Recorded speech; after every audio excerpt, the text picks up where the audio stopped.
le bouclier protecteur de notre planète se dégrade et finit par ne plus suffire. Il en va de même pour nos satellites. D'abord, les satellites de communication en orbite haute tombent sur Terre. Ensuite, les astronautes en orbite terrestre basse ne peuvent plus contacter leur centre de contrôle. Et enfin, des rayons cosmiques dangereux et implacables commencent à bombarder toute la planète, provoquant le chaos et la dévastation. Sont-ce les conséquences terrifiantes du renversement du champ magnétique de la planète auxquelles nous allons devoir faire face? En ce moment, pendant que vous regardez cette vidéo, le pôle magnétique nord de la Terre est extrêmement déséquilibré. C'est tellement grave que les scientifiques vont devoir réviser le modèle global du champ magnétique qui avait été publié il y a seulement 4 ans. Est-ce que cela signifie que le pôle magnétique de notre planète va bientôt s'inverser? Un peu de patience. Nous allons le découvrir un peu plus tard. Voyez-vous, le pôle magnétique se déplace de manière assez erratique de l'Arctique canadien vers la Sibérie. Et ces mouvements sont très imprévisibles. Mais il est normal que le pôle bouge. Il existe des relevés sur le long terme à Londres et à Paris qui prouvent que le pôle magnétique nord se déplace aléatoirement autour du pôle de rotation sur des périodes de plusieurs centaines d'années. Mais le plus étonnant dans son mouvement, c'est qu'il tend à gagner en vitesse. Vers le milieu des années 90, le pôle magnétique a inopinément accéléré, passant d'un peu plus de 14 km à 54 km par an. Et récemment, le pôle a franchi la ligne de changement de date, se dirigeant vers l'hémisphère oriental. L'Agence spatiale européenne a lancé des satellites de pointe destinés à analyser le champ magnétique en 2013. Grâce à eux, les chercheurs disposent de précieuses données qu'ils peuvent non seulement utiliser pour dresser des cartes du champ magnétique, mais aussi pour les mettre à jour tous les 6 à 12 mois. C'est ainsi qu'ils ont pu remarquer que le champ principal s'amenuisait, lui aussi. Cela pourrait être un signe que le champ magnétique de la planète est sur le point de s'inverser. Pour mieux comprendre ce processus, nous devons comprendre comment fonctionne le champ qui émane de notre noyau. Mettons que nous ayons une barre aimantée qui traverse le centre de notre planète et qui est un pôle nord et un pôle sud. Cet aimant est incroyablement puissant, représentant environ 75% de l'intensité du champ magnétique de notre planète à la surface. Notre aimant ne fait pas que bouger, mais il s'affaiblit également, d'environ 7% à chaque siècle.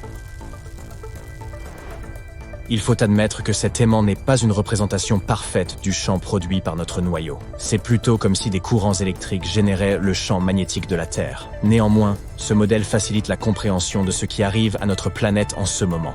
Le champ magnétique de notre planète joue un rôle important dans la protection contre les radiations dangereuses et l'activité géomagnétique, qui est le produit de l'interaction entre le vent solaire et la magnétosphère terrestre.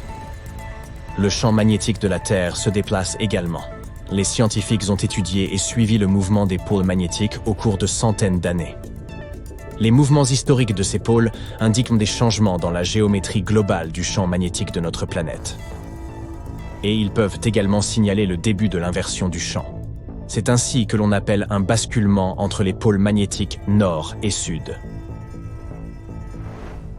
Il faut savoir que si le pôle magnétique nord se déplace un peu, ce n'est pas un très gros problème. Mais un renversement complet pourrait avoir un impact sérieux sur le climat de notre planète, ainsi que sur nos technologies modernes. Heureusement, de tels renversements ne se produisent pas du jour au lendemain. L'ensemble du processus s'étend sur des milliers d'années. De plus, même si le pôle magnétique s'affaiblit lors d'une inversion des pôles, il ne disparaît pas complètement. Ainsi, les terribles événements du début de cette vidéo ne risquent probablement pas de nous arriver. La magnétosphère continuera à protéger la planète des rayons cosmiques et des particules solaires chargées, même si une certaine quantité de radiation particulière pourrait tout de même atteindre la surface terrestre. Les champs magnétiques sont générés par des charges électriques en mouvement. Si un matériau permet à ces charges de se déplacer facilement en lui, on l'appelle un conducteur. Le métal est un excellent conducteur, et nous l'utilisons souvent pour transférer les courants électriques d'un endroit à un autre. Dans ce cas, le courant électrique est constitué de charges négatives appelées électrons se déplaçant à travers le métal. C'est ce courant qui génère un champ magnétique. La Terre possède un noyau de fer liquide. En d'autres termes, il existe des couches et des couches de matériaux conducteurs à l'intérieur de notre planète. Les courants de charge se déplacent constamment à travers le noyau, et le métal liquide y circule également, générant le champ magnétique. Ce champ magnétique produit à son tour quelque chose qui ressemble à une bulle autour de la planète. On appelle cela la magnétosphère, et elle se situe au-dessus de la partie la plus haute de l'atmosphère.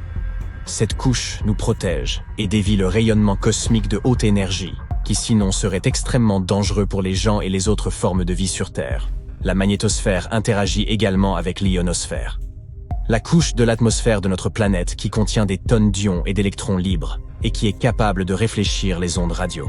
L'interaction entre ces deux couches et le vent solaire magnétisé est ce que les scientifiques appellent la météo spatiale. Le vent solaire est normalement assez léger et il n'y a absolument pas de météo spatiale. Mais parfois, le Soleil commence à expulser d'énormes nuages de gaz magnétisés qui peuvent atteindre des vitesses incroyables. Ils sont appelés éjections de masse coronale, ou EMC. Celles-ci sont éjectées du Soleil sur plusieurs heures. Les EMC s'apparentent généralement à d'énormes filaments tordus et peuvent se produire spontanément. Leur fréquence varie selon un cycle solaire de 11 ans. Par exemple, au minimum solaire, on peut observer une éjection par jour. Et lorsque le Soleil est dans sa phase la plus active, il peut y avoir jusqu'à 3 EMC par jour. Les éjections de masse coronale perturbent le flux calme du vent solaire et causent de graves perturbations capables d'endommager des choses à la fois dans l'espace proche de la Terre, comme les satellites, et à la surface de la planète.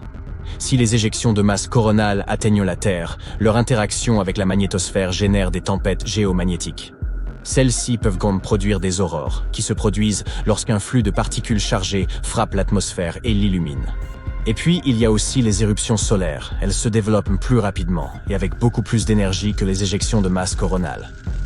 Les éruptions solaires surviennent souvent peu de temps après les éjections de masse coronale.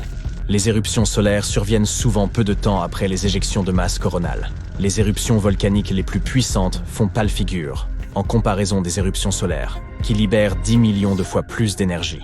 En quelques minutes, une éruption solaire peut émettre des milliards de tonnes de particules chargées. Les éruptions solaires sont aussi incroyablement chaudes, avec des températures atteignant plusieurs millions de degrés. Les astronomes pensent que de telles explosions de rayonnement solaire se produisent lorsque le champ magnétique du Soleil se tord dans certaines régions. À un moment donné, toute l'énergie emmagasinée est libérée. L'étoile émet de la lumière et des particules, principalement des électrons et des protons. La plupart des éruptions solaires durent quelques minutes, mais certaines se poursuivent pendant des heures. Une puissante tempête solaire peut potentiellement provoquer une panne d'électricité dévastatrice sur l'ensemble de la Terre. Si ce n'était pour la magnétosphère terrestre, les effets de l'activité solaire seraient de beaucoup plus dévastateurs. Heureusement, elle dévie la plupart des particules solaires qui se précipitent vers notre planète depuis notre étoile à une vitesse de plus d'1,6 km/h. Mais même ainsi, lors d'événements météorologiques spatiaux, il y a beaucoup de radiations dangereuses près de la Terre. Elles peuvent potentiellement nuire aux astronautes et aux engins spatiaux. De plus, la météo spatiale peut endommager nos grands systèmes conducteurs, comme les pipelines et les réseaux électriques, par exemple en surchargeant les courants qui circulent à l'intérieur. Les scientifiques cartographient et suivent régulièrement l'orientation et la forme globale du champ magnétique de notre planète.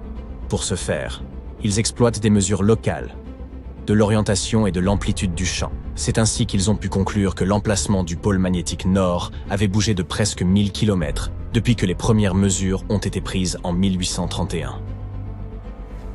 Le champ magnétique de notre planète s'inverse sur une échelle de temps variant de 100 000 à 1 million d'années. On peut dire à quelle fréquence cela se produit en regardant les roches volcaniques au fond de l'océan. Elles retiennent l'orientation et la force du champ magnétique de la Terre au moment de leur création. Ainsi, la datation de ces roches nous donne une image de l'évolution du champ magnétique de notre planète au fil du temps. D'un point de vue géologique, les inversions de champ se produisent assez rapidement. Mais elles sont extrêmement lentes d'un point de vue humain. Un renversement complet prend normalement quelques milliers d'années. Mais pendant cette période, l'orientation de la magnétosphère peut changer, exposant davantage la Terre au rayonnement cosmique. De tels événements ont tendance à modifier la concentration d'ozone dans l'atmosphère. Dans tous les cas, les scientifiques ne peuvent pas dire avec certitude quand aura lieu le prochain renversement du champ magnétique. Mais ils continuent de cartographier et de suivre le mouvement du nord magnétique de notre planète. Au fait, la Terre n'est pas la seule planète disposant d'un champ magnétique. Les géantes gazeuses, comme Jupiter, ont également une couche d'hydrogène métallique conductrice qui génère leur champ magnétique. Le champ interne de Jupiter empêche le vent solaire d'interagir directement avec l'atmosphère de la planète.